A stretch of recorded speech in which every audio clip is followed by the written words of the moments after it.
Universe Space, The Paradox of Time Traveler. Time traveler adalah sebuah konsep pergerakan di antara beberapa titik poin analog atau waktu untuk dikondisikan dalam perubahan beberapa poin di ruang galaksi atau space yang menyertakan objek di dalamnya atau manusia maupun benda dengan sebuah alat mesin yang diciptakan sebagai media. Ya, ini introduction-nya ya? Iya, introduction nih. Jadi konsep pergerakan di antara beberapa. Jadi harus ada alatnya gitu ya, harus ada medianya gitu. Namun Albert Einstein juga menunjukkan waktu adalah ilusi karena waktu adalah relatif. Waktu bisa berubah tergantung bagaimana peletakannya dalam ruang galaksi dengan atmosfer yang berbeda. Apalagi universe memiliki banyak multi-frequency. Oke. Kalau Albert Einstein, the relativity of time. Space sendiri jika dijabarkan dalam 3 dimensi dan diletakkan dalam situasi time traveler, maka akan menunjukkan koordinat berupa panjang atau length, lebar atau breadth, dan tinggi atau height. Kemudian juga titik lokasi yang akan dituju. Sementara waktu memiliki komponen dalam arah koordinat secara mendasar.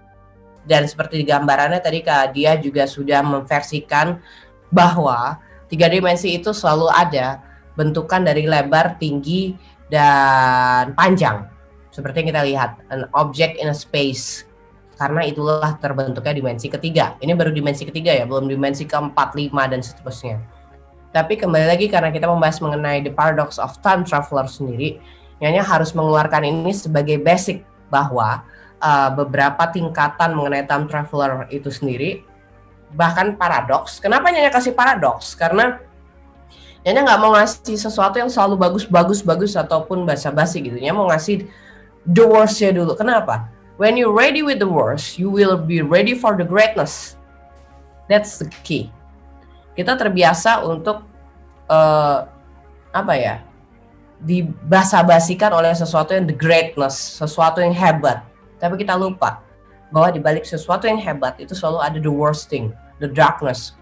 Kalau di Urban Monk-nya selalu mau share sesuatu yang worst dulu. Why?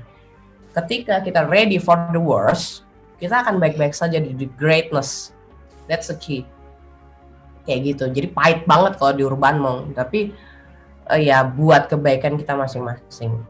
So tadi yang diceritakan Kak Dia ini adalah basic mengenai time traveler itu sendiri. Kenapa time travel itu bisa terjadi? Kunciannya adalah kita tahu dulu, kita di dimensi ketiga situasinya kayak begini.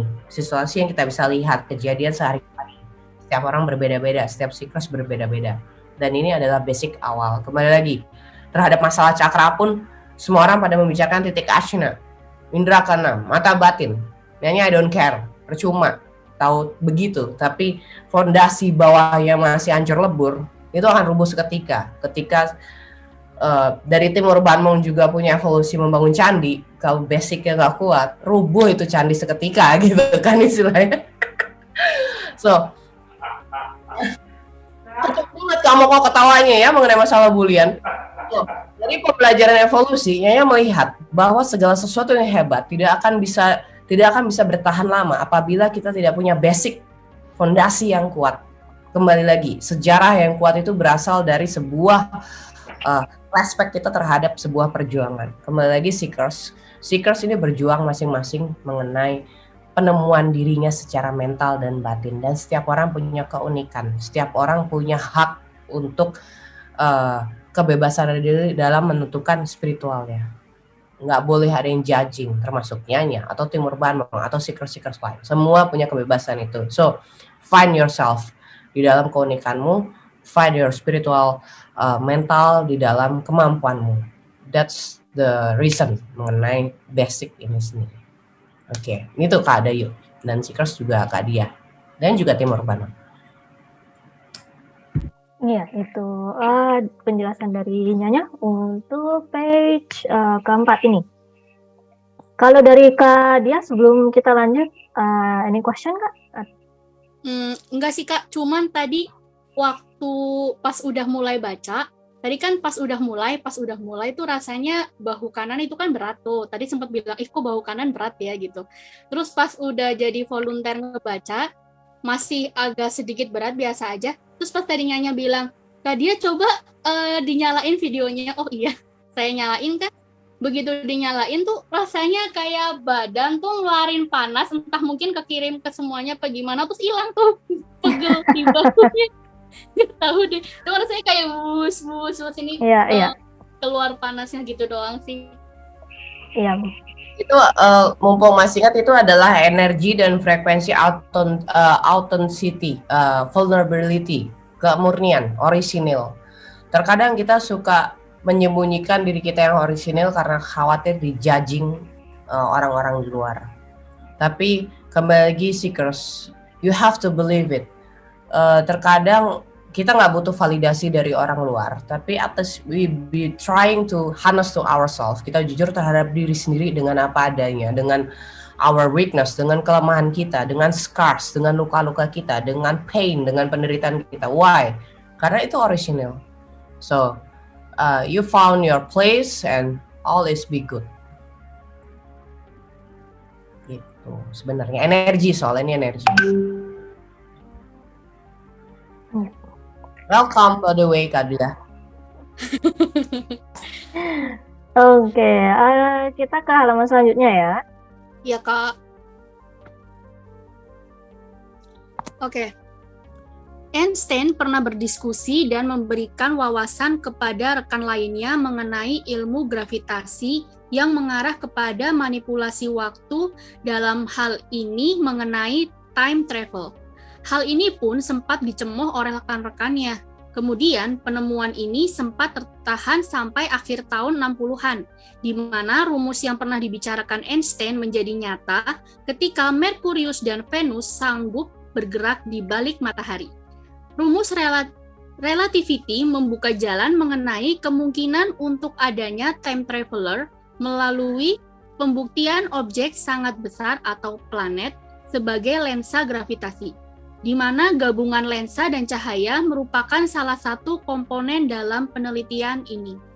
Having begun my life in science searching for the equation beyond time, I believe that the deepest secret of the universe is that its essence rests in how it unfolds moment by moment in time. Lee Smolin. Jadi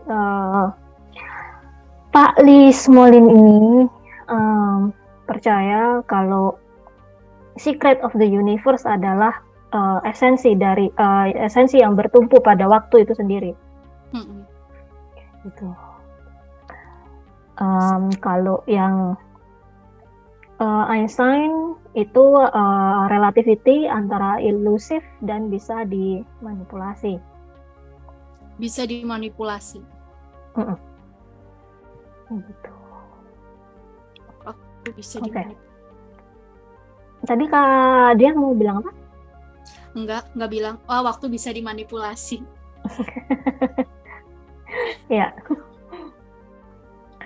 Oke, yang di sini cukup jelas ya Kak? Atau dirimu ada yang masih bingung? Enggak Kak.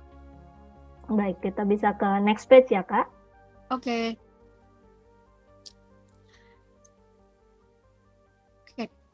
Namun, beberapa persepsi dalam ranah the law nature of reality sendiri tidak menyertakan bahwa universe atau semesta memiliki lapisan semesta yang lain.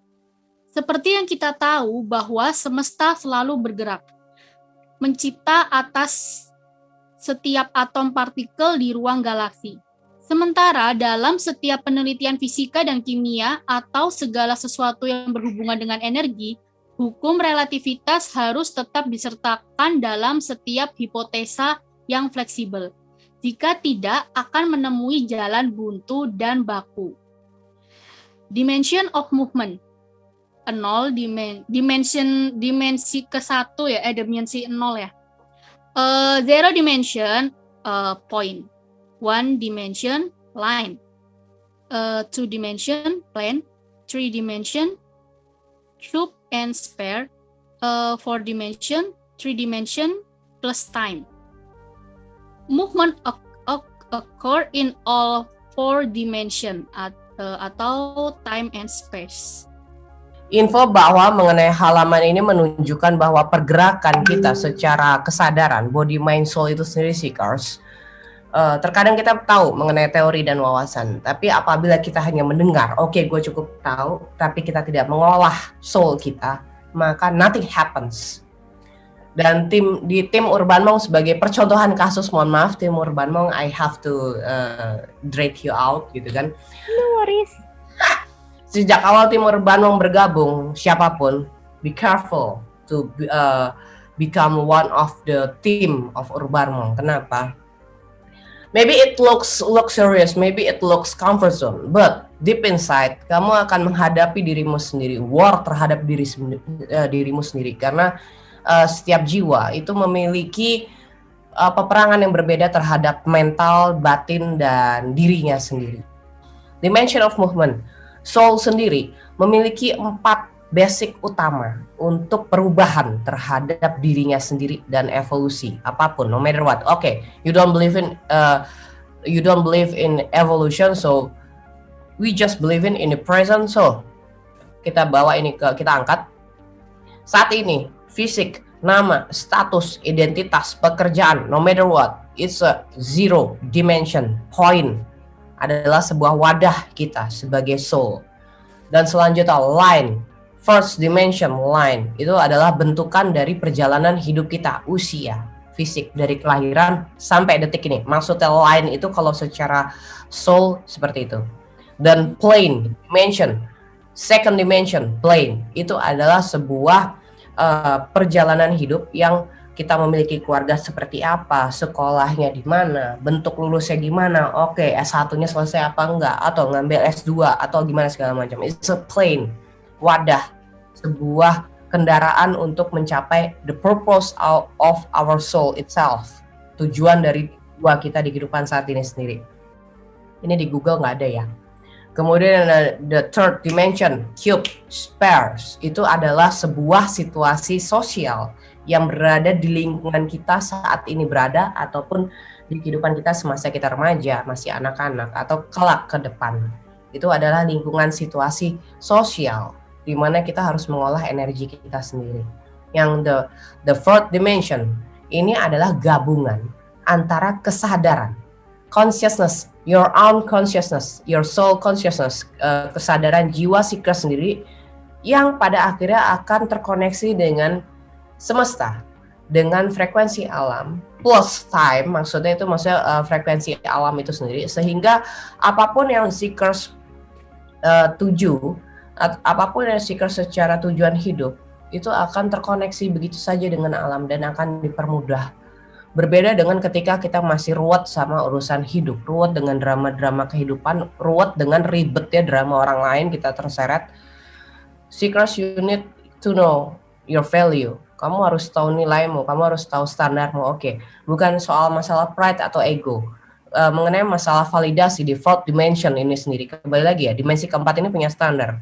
At least jiwa harus sadar mengenai kesadarannya, jiwa harus sadar mengenai standar ya, dan jiwa harus sadar mengenai apa yang harus diperbaiki dalam dirinya. A human being is part of the whole called by us universe, a part limited in time and space. He experiences his thoughts and feelings as separate from the rest. A kind of optical delusion of his own consciousness. This delusion is a prison for us, restricting us to our personal desires and to affection for a few persons nearest to us. Our task must be to be free ourselves from this prison by widening our compassion, to embrace all living creatures and the whole of nature and its beauty. Oke.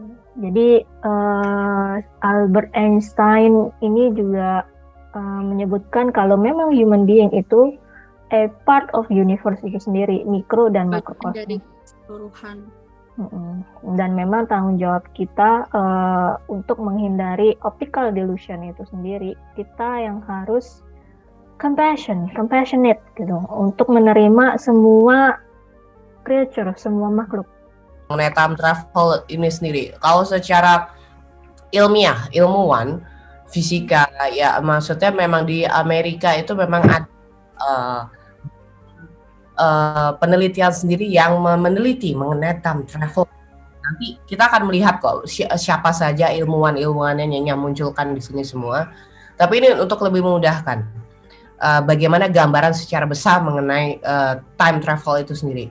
Kapasitasnya adalah bentuk massa, energi, frekuensi, gelombang yang ada di bumi secara standarnya itu dikalkulasikan dengan situasi perbandingan terhadap bagaimana massa volume matahari itu sendiri. Kembali lagi, matahari itu akan menghancurkan bumi apabila terlalu dekat. Sehingga untuk time traveler sendiri tidak mungkin bila percepatan waktu ataupun metode-metode yang berhubungan dengan komponen-komponen dari time traveler itu sendiri mendekati dengan situasi di matahari. Oleh karena itu, para ilmuwan mencoba untuk mencari solusi bagaimana situasinya agar tidak terlalu dekat dengan komponen massa volume apapun yang berhubungan dengan matahari, tapi tetap time traveler itu terjadi.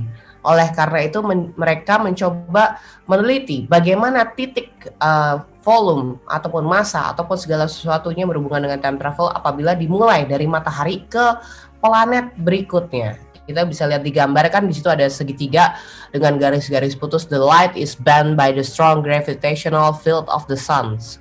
Kembali lagi, gravitasi pun itu juga dipengaruhi oleh matahari, believe it or not. Tapi kita bisa lihat di muka bumi sendiri bagaimana padi bisa tumbuh karena ada matahari. It's because of about the gravitation. Itu ilmu dari matahari sendiri, bisa hukum gravitasi itu ada di ilmu padi. Itu kan. Ibaratnya kalau secara filosofi ilmu padi itu semakin tinggi atau semakin merunduk, itu benar. Ilmu gravitasi, semakin tahu banyak kerunduk, itu benar. Bahkan alam memberikan banyak pembelajaran buat kita sebagai soul, sebagai seekers. Itu salah satu percontohannya. Dan selanjutnya garis-garis putus itu mencapai pada ke apparent position of distant stars when its light passes close to the suns. Bagaimana kondisinya apabila secara speed of light dari matahari menuju bintang yang terjauh. Dan kembali lagi, kemarin 2021 baru kalau pernah ikut di Zoom yang sebelumnya bahwa 2021 itu ditemukan beberapa bintang yang masih dalam bentuk kode loh, bukan nama. Itu banyak banget, tapi dicari yang terjauh. Karena apa? Sebagai perbandingan resiko terbesar. Apa? Itu dia, terkadang dalam sebuah rumus itu dicari perbandingan. Baru kemudian digabungkan dengan the distant stars. Bintang yang paling jauh itu jaraknya gimana?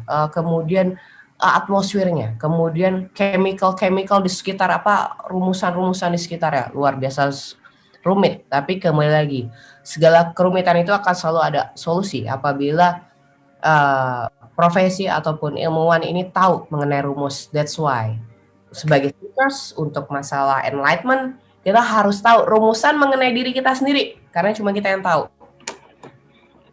Gitu kunciannya.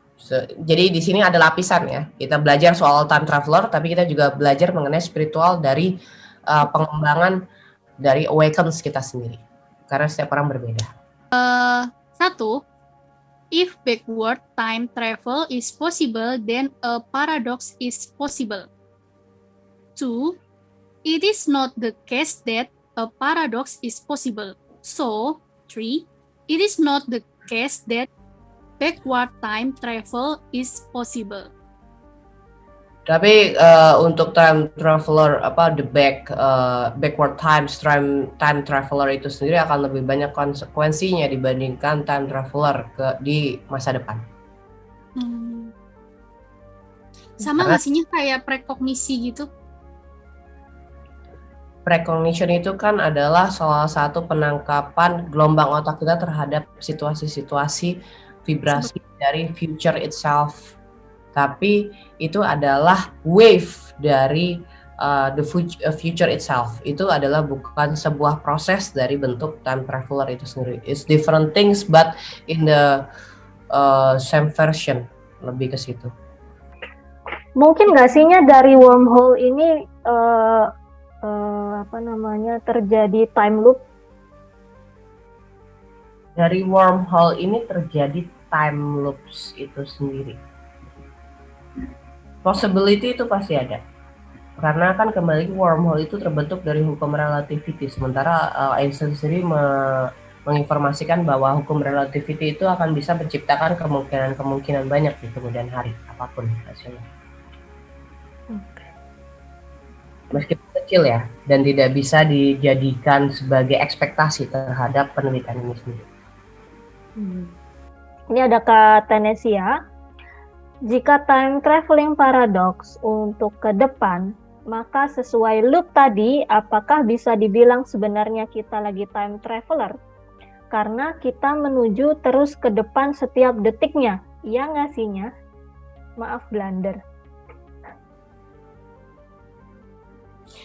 Tergantung loop situasional apa yang terjadi terhadap siapapun yang mengalami. Karena terkadang loop itu in a second, bahkan di bawah second, di bawah detik itu sendiri, bahkan tidak disadari. Itu yang pertama.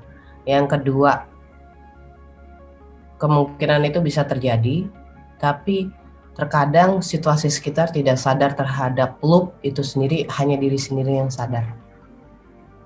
Kecepatan 90% dalam kecepatan cahaya, maka akan menciptakan 3 kali lipat waktu lebih lambat saat kembali ke bumi.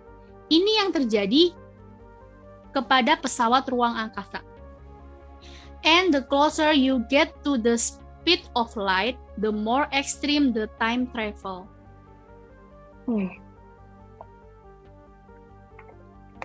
Speed of light. Speed of light. Kalau Nyonya bilang, ayo speed. Wow! Speed people. Okay. Aduh. Yeah, this is the easiest and most practical way to get to the far future. Go really fast. Percepatan itu sangat berpengaruh dengan waktu gitu. Jadi yang aku tangkap di sini sebenarnya time itu ya ilusi. That's why ada the master of time gitu. Jadi sebenarnya kita bisa ngatur diri kita sendiri, dilihat dari sejauh mana kita mau berkembang. Berarti secara tidak langsung versimu ini, dirimu adalah kubunya Albert Einstein dong? Ya. Kan time is illusion. Jadi ini sebenarnya komedi dari time travel itu sendiri, Seekers. Kalau diaplikasikan terhadap evolusi itu sendiri. Terkadang evolusi kan sudah terjadi kemarin, kalau kita hidup di dimensi ketiga. Sebenarnya ini adalah masa sekarang. Dengan kita tidak perlu kembali ke masa lalu untuk merapin semua, karena butterfly effect itu akan ada ketika kita time traveler dan sok-sokan merubah masa lalu karena moral apapun itu segala macam. Tapi kembali lagi, semesta itu maunya human belajar dari kesalahan, mistaken ataupun weakness ataupun lacking things. Karena di saat sekarang adalah masa depan. Lebih baik kita ngerubah di masa sekarang karena masa depan itu lebih penting dibandingkan ngerubah masa lalu untuk urusan masa sekarang. Di sini udah dapat konklusinya ya. Ontological paradox adalah suatu konsep alamiah mengenai metafisik yang berhubungan dengan masa depan, hari ini, dan masa lalu yang belum terbentuk.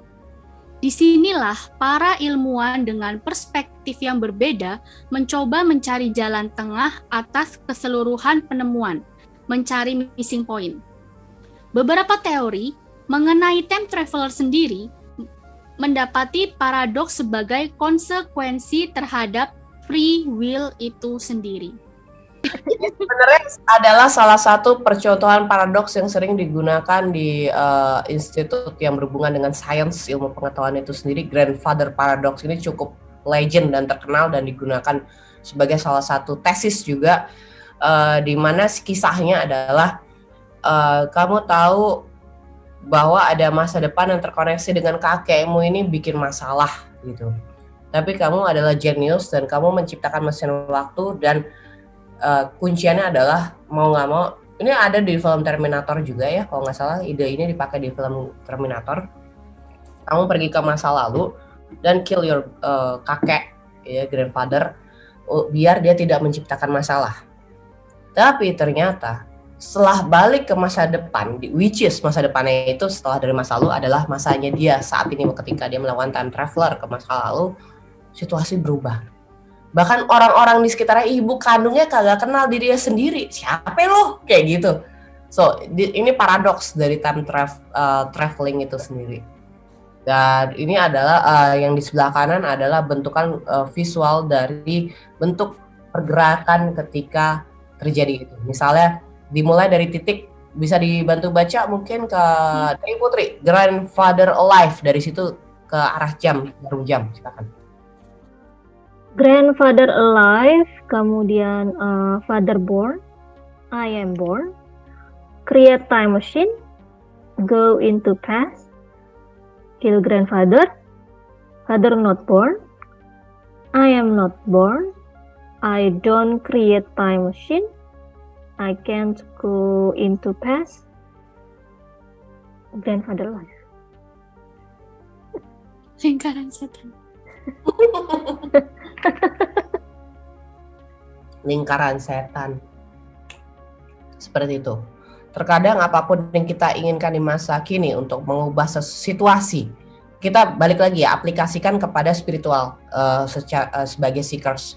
Terkadang ketika kita ingin mengubah situasi yang terjadi di kehidupan masa sekarang, seekers, itu adalah bukan sebuah pilihan yang tepat. Terkadang kita memang harus mengalami hal-hal yang pahit dalam hidup di masa kini, dikarenakan kenapa? Maksudnya balik lagi sini, oke. Dikarenakan kita memang harus mengalami itu, kenapa? Demi awareness kita, demi kesadaran kita, demi bentukan evolusi kita selanjutnya. Karena kembali lagi, time never change the back. Time always focus to the future. Kuncinya di situ. Dan itu adalah salah satu rumusan dari hukum relativity-nya Albert Einstein sendiri. Albert Einstein sendiri tidak pernah punya keinginan untuk mengubah masa lalu. Dia bahkan menggunakan mesin waktu ataupun hukum relativity itu sendiri untuk melihat precognition mengenai bagaimana masa depan apabila hal ini atau situasi sesuatu terus dilakukan. Sedemikian. Kalau nyanyi memang kubunya Albert Einstein dan Tesla, karena masa lalu ya sudah gitu loh. Ngapain nengok ke belakang mulu, yang ada kesandung di hari ini. Mendingan fokus di hari ini biar nggak kesandung, biar di masa depan lebih baik kayak gitu. So I'm the kubu of Einstein dan Tesla sebenarnya kayak gitu. Dan ini kalau grandfather paradox ini sendiri sangat big no untuk salah satu pilihan sebagai time traveler itu sendiri sih, Cross. Kalau misal time travel ke masa lalu, terus ketemu fisik evolusi sebelumnya, apa kita bisa hilang? Atau ada paradoks lain yang mirip grandfather paradox? Dari versimu aja Kak Martin. Oke, ini jadi seperti juga sebetulnya inti dari grandfather paradox itu adalah efek dominonya itu sendiri. Apa yang kita lakukan pada satu waktu akan berpengaruh pada yang lain. Jadi kalau kita bertemu dengan diri sendiri, hilang atau tidak, yang pasti ada efek yang terjadi. Baik dari diri kita sendiri maupun ke orang lain yang pada waktu itu. True, betul. Terkadang untuk melakukan time traveler, menambahi dari Kak Martin, untuk melakukan time traveler dengan sistem dari grandfather paradox ini, si objek ini, si manusia ini melakukan perjalanan ke masa lalu ini tidak bisa berbicara, mengeksekusi, atau melakukan sesuatu, bahkan memindahkan gelas di meja apapun itu tidak bisa sembarangan. Time travel paradox, bootstrap paradox. You travel back in time and give yourself an object, but you got that object because your future self gave it to you in the past. So the origin of the object is not known, but the object exists. Bootstrap paradox. Suppose you traveled back in time and taught Isaac Newton about laws of gravity before he himself discovered it. Here, the discovery of gravity has no origin. Don't try change the past, but we learn from the past to change the now for the future. Begitu kunciannya mengenai bootstrap paradox itu sendiri. Gitu. Ini mengenai ilmu-ilmu paradoks ini sendiri sih, girls, pada akhirnya tidak dilakukan oleh para ilmuwan di masa sekarang karena benar-benar berbahaya sekali. Tapi paradoks ini harus tetap diinformasikan mengenai time travel itu sendiri. Bahayanya gimana ya, Nyah? Bukannya itu malahan mengamankan ya? Karena kembali lagi ketika mengubah masa lalu, paradoks kan ini kan berhubungannya semuanya kembali ke masa lalu ya. Itu akan ada butterfly effect di masa depan. I see. Okay. Astronot ini ketika kembali ke bumi ini beberapa sel-sel di tubuhnya ini seperti tidak mengalami perkembangan sel ataupun kemajuan secara orang kan sebulan itu berarti usianya bertambah tua. Tapi para astronot ini mereka ketika kembali ke bumi ini sama seperti ketika mereka berangkat. Misalnya 2 tahun, 5 tahun. Pas balik itu sama. Sementara teman-temannya itu bertambah tua gitu. Tapi mereka kayak di dalam sebuah ruangan yang bahkan tidak ada urusannya dengan fisik dan usia atau apapun. Dan ini terbukti memang. Hal kecil di pikiranmu, perubahan kecil di dalam energimu itu membawa perubahan yang besar. Just change the small inside yourself first. Itu akan mengatur segala sesuatunya. Definitely itu udah pembuktiannya udah banyak kayak gitu ya. Bahkan Jaya sendiri juga nggak sadar ini ternyata dari filmnya Dark gitu ya. Nyonya mesti nonton abis ini, tapi setelah makan mie rebus ya. Yang penting kan ya adalah efek dominonya kan sebetulnya. Yang kita lakukan ada yang present sekarang, sekecil apapun akan bawa efek pada ujungnya nanti. Iya. Betul. Termasuk Seekers yang gabung malam ini gitu loh. Gua kagak paham ya, nggak perlu paham, bahwa sadarmu paham dan pada akhirnya nanti beberapa hari kemudian gua paham tuh maksudnya aja tiba-tiba. Itu akan terjadi dengan otomatis begitu aja. Dan Seekers gabung di Urban malam ini bukan karena masalah bayar gitu saya basa-basi biar besok enggak bukan biar besok enggak juga gitu. Tapi secara energi adalah ketika dirimu keluar rumah dan ketemu banyak orang, apapun yang dirimu dengar, resapi, baca, pahami, itu akan memberikan vibrasi atau frekuensi secara tidak sadar kepada hal-hal situasi di luar. Sementara kembali lagi, you are microcosmic of the microcosm itself. Kamu adalah bagian semesta terkecil yang punya peranan penting masing-masing. Nyanya dan tim Urban Mong di sini hanyalah sebagai penyampai pesan dengan cara yang sangat bodor gitu kan, mohon dimaklumi, tapi begitulah kita padanya. Terima kasih sudah bergabung di webinar Urban Mong, semoga menambah wawasan sekecil apapun itu. Dah. Bye-bye.